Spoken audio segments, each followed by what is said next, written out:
আন্দোলন, ভোট দখল, সব কিছুর মধ্যে মানুষ যেভাবে আমরা দেখছি যে অভয়াকেই আঁকড়ে ধরে যেন সমাজ সংস্কারের পথে নেমেছেন। আমি ডক্টর সাত্তকীর কাছে আসব, আপনার কাছ থেকে একটা বিষয় জানতে চাইবো। একটা উপলব্ধি তো হয় মানুষের, এই যে এতগুলো 50 দিনের বেশি সময় ধরে যে উপলব্ধিটা আমরা প্রত্যেকটা। मेरा सफेद तुरंत खुले, भरपूर झाग दे और इसकी स्मार्ट साइंस दे स्मार्ट केयर और फ्रेशनेस। मेरी चॉइस मेरा सफेद। সাধারণ মানুষ করছি, একজন চিকিৎসক হিসেবে আপনার কি মনে হয়, গর্ববোধ হয় কি যে সমাজ সংস্কারের পথে এক কদম করে দু কদম করে 4 কদম অনেকটা এগিয়ে যেতে পেরেছেন, চিকিৎসকরা প্রথম সারিতে রয়েছেন? হ্যাঁ, অবশ্যই। গত 9ই আগস্ট ভোররাতে আরজি করে যে নৃশংস ঘটনাটির সাক্ষী আমরা গোটা শহরবাসী থেকে গোটা রাজ্যবাসী হয়েছি। তারপরের থেকেই শুধু চিকিৎসক সমাজ নয়, সমগ্র পশ্চিমবঙ্গ এবং ভারতবর্ষের বিভিন্ন জায়গায় গণ আন্দোলন, এক সামাজিক আন্দোলনের রূপ নিয়েছে এই অভয়া ঘটনাটি কেন্দ্র করে। এবং বিভিন্নভাবে পজিটিভ বিভিন্ন এনার্জি এর মধ্যে সবসময় শক্তি জুগিয়ে চলেছে।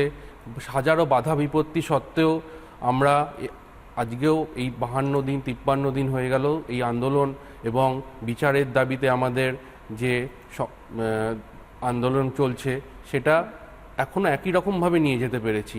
কোনো কিছুই আমাদের কিন্তু দমাতে পারিনি এবং এই আন্দোলন আগামী দিনেও একইভাবে জারি থাকবে যতক্ষণ না আমরা আমাদের দিদির সঠিক বিচার পাচ্ছি এবং এক সুস্থ সমাজ এবং ভয়মুক্ত সমাজ গড়ে তোলার চেষ্টা আমাদের ততদিন অবধি সবসময় জারি থাকবে।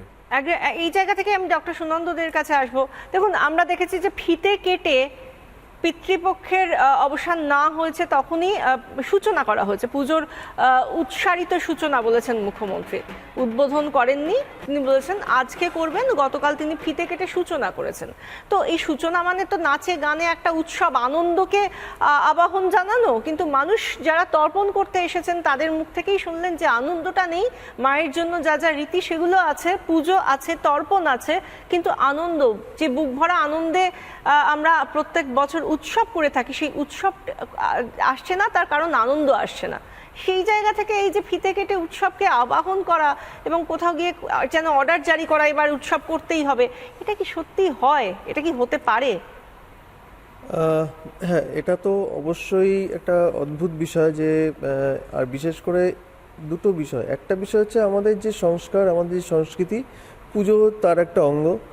আমরা প্রত্যেক বছর এই পুজোকে অত্যন্ত রীতি মেনে এবং নিয়ম মেনে আমরা পুজো করি এবং পুজোর আচার পালন করি।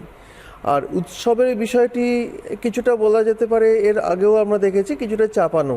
উৎসব মানে পুজোর বিষয়টাকে হয়তো আমাদের কাছে সেকেন্ডারি হয়ে যায়। বিভিন্ন সময় আপনারা দেখবেন যে আজকের দিনে বিগত বেশ কয়েক বছর ধরেই কলকাতাতে যে পুজো হয়, পুজো বিষয়টা আর মানুষের থেকে আস্তে আস্তে বিস্তৃত হয়ে যাচ্ছে, উৎসবটাই বেশি চলে আসছে। কিন্তু আমাদের সংস্কৃতি কিন্তু পুজো, যেটা আজ থেকে দীর্ঘদিন ধরে চলে আসছে এই সংস্কৃতি। তো এই বছর একটু ব্যতিক্রম, সেই উৎসবের বিষয়টা মানুষ কিন্তু এবার বর্জন করেছে এখনো অবধি। আজকে মহালয়ার দিন, আজকে দেবীপক্ষের সূচনা, অন্য বছর অন্যভাবে এই দিনগুলো কাটে এবং আজকে কিন্তু একদম ভিন্ন একটা ছবি আমরা সর্বত্র দেখতে পাচ্ছি। এবং এই যে আমরা যেটা দেখতে পাচ্ছি যে অভয়াকে নিজের ঘরের মেয়ে হিসেবে ভেবে বা নিজের সত্তা আক্রমণ হয়েছে সেই সত্তার উপর, এটা ভেবে মানুষ রুখে দাঁড়িয়ে বলছেন যে ততদিন পর্যন্ত উৎসব নয় যতদিন পর্যন্ত না বিচার পাচ্ছি। এই জায়গা থেকে আসানসোল থেকেও একটা ছবি উঠে আসছে। আমাদের সঙ্গে আমাদের প্রতিনিধি ব্রজ রয়েছেন। ব্রজ, এই মুহূর্তে আসানসোল থেকে কি প্রতিবাদের ছবি উঠে আসছে?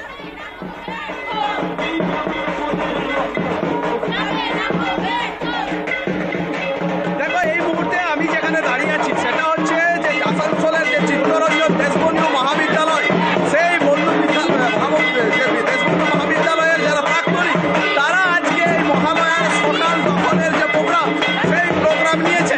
এবং তোমাকে আমি দেখাবো, দেখো মহালয়ার যে সকাল, সেই সকালে কার্যত যারা প্রাক্তনী তারা কিন্তু এই যে তাদের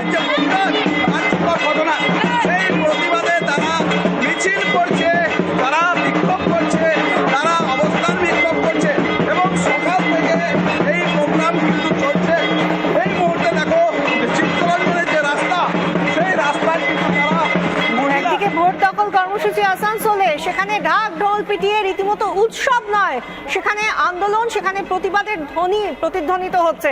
আর সেই জায়গা থেকে বাঁকুড়ার ছবিটাও দেখার চেষ্টা করব। অভয়ার জন্য তর্পণ, আমাদের প্রতিনিধি রয়েছেন আমাদের সঙ্গে।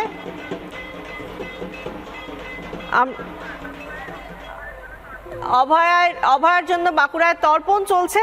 পিতৃপক্ষের অবসানে যেরকম ভাবে দেবীপক্ষের সূচনায় পিতৃপুরুষের উদ্দেশ্যে তর্পণ, সেরকম একইভাবে অভয়ার জন্য তর্পণ চলছে।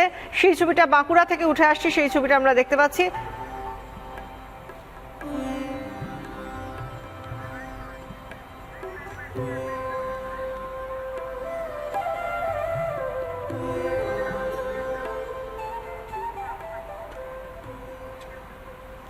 ঘাটে ঘাটে তর্পণ চলছে, মায়ের চক্ষুদান হয়ে গিয়েছে, আর সেই চোখ দিয়েই মা দেখছেন এই নতুন বঙ্গকে, নতুন সমাজকে, যে সমাজ গড়েছেন পুরোভাগে থেকে শিরদাঁড়া সোজা রাখতে শিখিয়ে দিয়েছেন চিকিৎসকরা, আর আম জনতা সেই শিরদাঁড়া সোজা রেখে আন্দোলন থামবে না বলতে শিখে গিয়েছেন। বিচার যতক্ষণ না আসবে ততক্ষণ পর্যন্ত আন্দোলন চলবে, প্রতিবাদ চলবে।